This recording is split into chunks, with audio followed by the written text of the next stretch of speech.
Poverty is not created by the poor people. There's nothing wrong in the poor people. Poverty in Bangladesh is declining very steadily. The conventional system is unfair, unjust.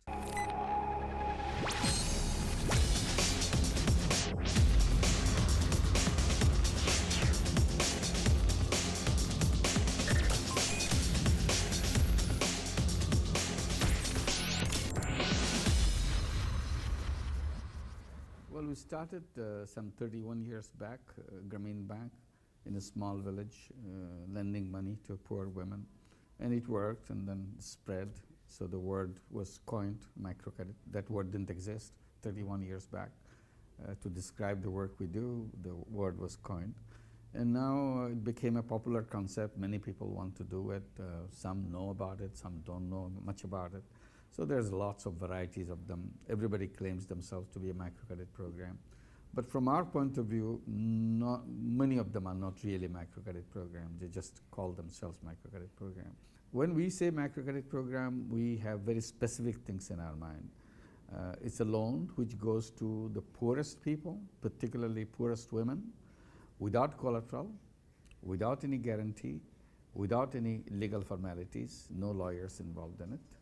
And the loans for income generating activity, and to be repaid in weekly or bi-weekly installments, in tiny installments over a period of time, and has to be sustainable. We became independent in 1971. If you had come in 1971, you would have seen it worse. So if you compare with that, we are much, much better today than we were there in 1971. Poverty in Bangladesh is declining very steadily. It declined on an average of 1% per year during the 90s. Now, in the first 5 years of 2000, decline in poverty has doubled. It's at the rate of 2% on an average per year. If you continue at 2% decline in poverty in Bangladesh, we'll be one of those lucky countries. We'll be reaching the Millennium Development Goal #1. Reducing poverty by half by 2015. Not many countries probably will do that, but Bangladesh will, and Bangladesh is very comfortably on that level right now.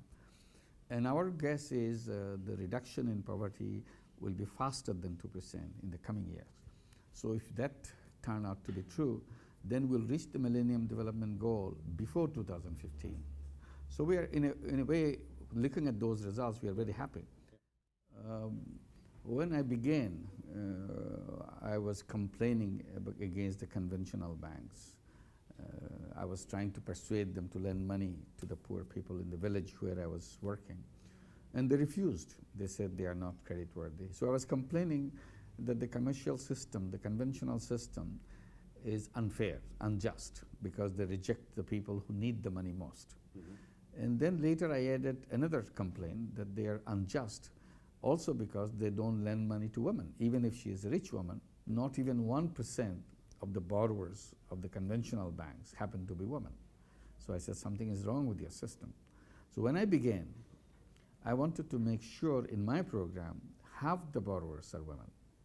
So I was going around trying to convince the women to come and join Grameen Bank. They were running away from us. No, I don't know what to do with money. I don't need money. Give it to my husband. It took us 6 years of continuous persuasion of the women, building confidence in them, and then finally to reach that 50-50 level.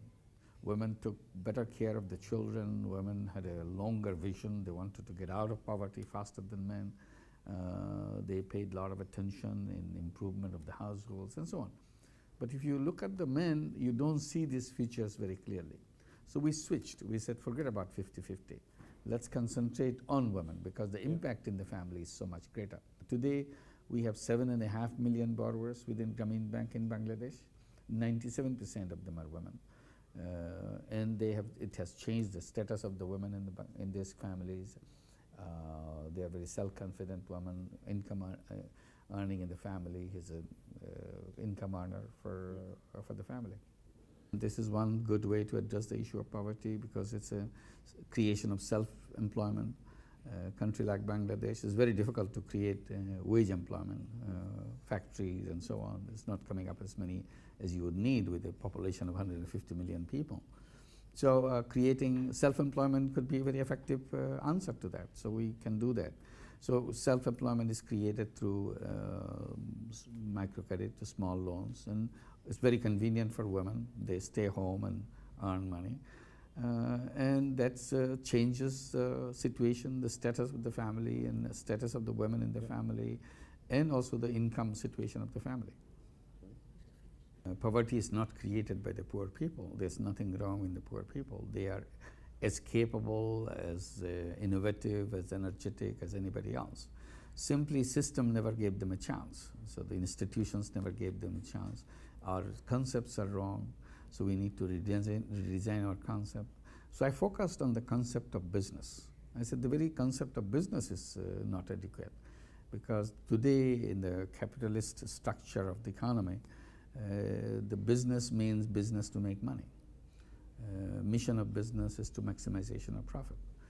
I said human beings are not money-making machines. Human beings are not one-dimensional being. These are multidimensional beings. Making money could be one aspect of it, not the totality of the human being. So I said to justify the totality of the human being, you need to have at least two kinds of business. One that we already know, profit maximization. The other business is a business to do good to the people, to good to the planet, without any intention of personally benefiting from it. That's what I'm calling social business. And if that is accepted, if people like it, they will create more and more social business. We have created some social business in Bangladesh and showing that it can be a business for everybody. We have done several. One is a very popular one because we have done it with a big company called Danone. We have a company called Grameen Danone Company which produces yogurt for addressing the malnutrition of the children. There are millions of children in Bangladesh suffering from malnutrition. So we bring all the micronutrients which is missing in the children and put it in the yogurt and make it very cheap so that even the poorest child can afford it. Sell it to them. So that the more yogurt they eat, the quicker they get out of the malnutrition situation. So the more children become healthy, the more success the company is. So the bottom line of the company is not how much money you're making. Bottom line of the company is how much children are getting to the health. So that's the kind of example of a social business. We can create water company, we can create healthcare company, we can create pharmaceutical company to bring the healthcare to the people without benefiting from that myself or an investor and so on. So these will be the social businesses. The Grameen idea spread in America and Europe a long time back. It started with Governor Bill Clinton inviting me to come to Arkansas to start a Grameen program there, which we did. And then after that, there are lots of Grameen program in the USA. Mm-hmm. But we never did it ourselves from the Grameen Bank from Bangladesh to go and operate there. And this time we are doing that. We are creating Grameen America as a company through Grameen Trust. This will be owned by Grameen Trust in Bangladesh. The idea is there are certain problems in the US economy, in the financial sector, which nobody pays attention to. For example, there are millions of people in the USA who cannot have a bank account because they are too small in the eyes of the conventional banks, so they can't open a bank account in those banks. So we thought, why don't we start a program to address those things so that people can have bank account, they can have $1,000 check and bring them $1,000, and if they need if they need a loan in the middle of the month, mm-hmm. they get a loan. It's a reasonable cost, just like any other loans for anybody else. And don't need to have like pawn shops. All over the USA is a big companies called pawn shops. This is also shows the gap in the financial system. So we want to address that. So this is why we went there and see how far we can go. There are lots of legal problems, lots of problems with the way organization like ours can work, but we want to settle it, address it, and look at those things. Mm-hmm.